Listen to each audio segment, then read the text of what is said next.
Atrocity कायद्यातील अटकेच्या प्रक्रियेत मोठा बदल.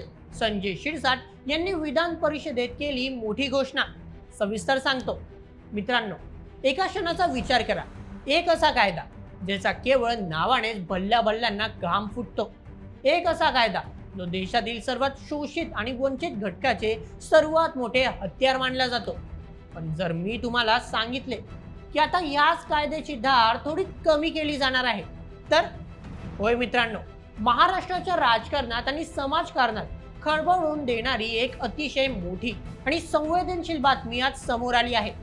विधान परिषदेत सामाजिक न्याय मंत्री संजय शिरसाट यांनी एका अशा कायद्याबद्दल मोठी घोषणा केली आहे ज्याचा थेट संबंध राज्यातील लाखो लोकांशी येतो. तो कायदा म्हणजे ॲट्रॉसिटी कायदा. पूर्वी ॲट्रॉसिटीचा गुन्हा दाखल झाला की पोलिसांना आरोपीला 24 तासांच्या आत बेड्यात ठोकाव्या लागायचा. नो चौकशी, नो वेळ, थेट अटक. पण आता हा नियम बदलला गेला आहे. मंत्री संजय शिरसाट यांनी स्पष्ट केले आहे की आता ॲट्रॉसिटी अंतर्गत गुन्हा दाखल झाला तरी तात्काळ अटक होणार नाही. पण असा निर्णय का घ्यावा लागला? याचा अर्थ आता खऱ्या गुन्हेगारांना वाचवले जाणार का?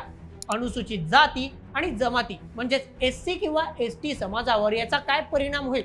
आणि सर्वात महत्त्वाचे म्हणजे या एका निर्णयामागे महाराष्ट्राचे कोणते मोठे राजकारण दडलेले आहे? आजच्या या विशेष रिपोर्टमध्ये आपण या संपूर्ण प्रकरणाचे धागे दोरे उलगडणार आहोत. चला मग सुरुवात करूया आजच्या व्हिडिओला. या नव्या बदलाकडे जाण्यापूर्वी मुळात हा ॲट्रॉसिटी कायदा आहे तरी काय हे आपण सोप्या भाषेत पहिले समजून घेऊया. 1989 साली देशात अनुसूचित जाती आणि अनुसूचित जमाती अत्याचार प्रतिबंधक कायदा म्हणजेच SC ST ॲक्ट 1989 लागू करण्यात आला.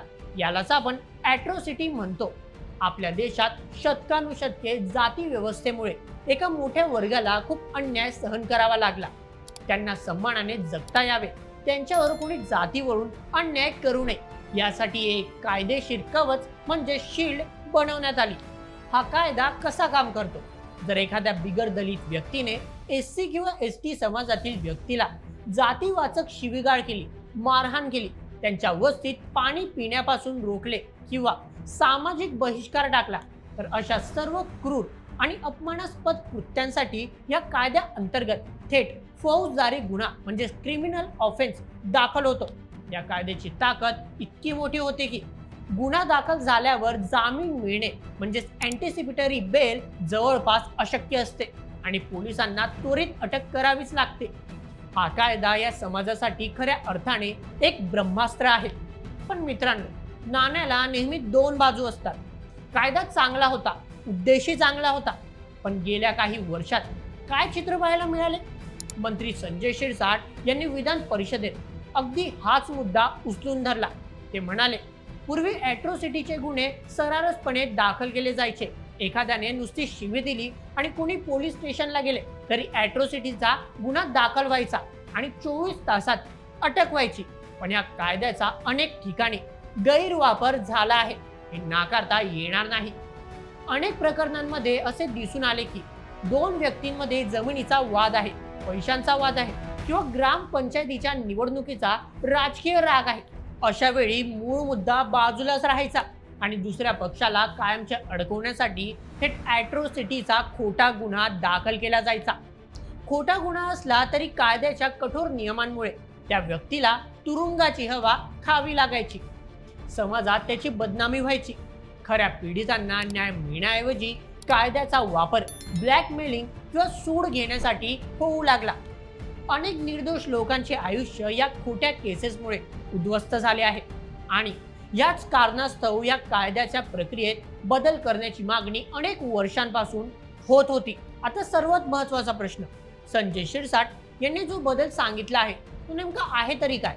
आता गुन्हा दाखल झाल्यावर काय होईल समजून घ्या मुद्द्यानिशी. सर्वप्रथम, तात्काळ अटक रद्द. आता ॲट्रॉसिटीचा FIR दाखल झाला तरी आरोपीला लगेचच अटक केली जाणार नाही. द्वितीय, तपास अधिकाऱ्याची भूमिका. गुन्हा दाखल झाल्यावर जो इन्व्हेस्टिव्ह ऑफिसर म्हणजे IO असेल तो आधी त्या प्रकरणाची प्राथमिक शहानिशा करेल.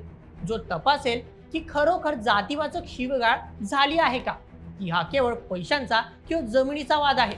तृतीय, कलम 169चा वापर जर तपास अधिकाऱ्याला चौकशीत असे आढळले की हा गुन्हा खोटा आहे किंवा सूडबुद्धीने दाखल केला आहे तर पोलीस थेट आरोपीला अटक करत नाही.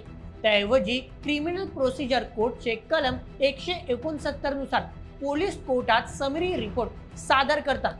याचा अर्थ आरोपी विरुद्ध पुरेसे पुरावे नाहीत असा होतो आणि त्यानंतर ती केस कोर्टातून मागे घेतली जाते.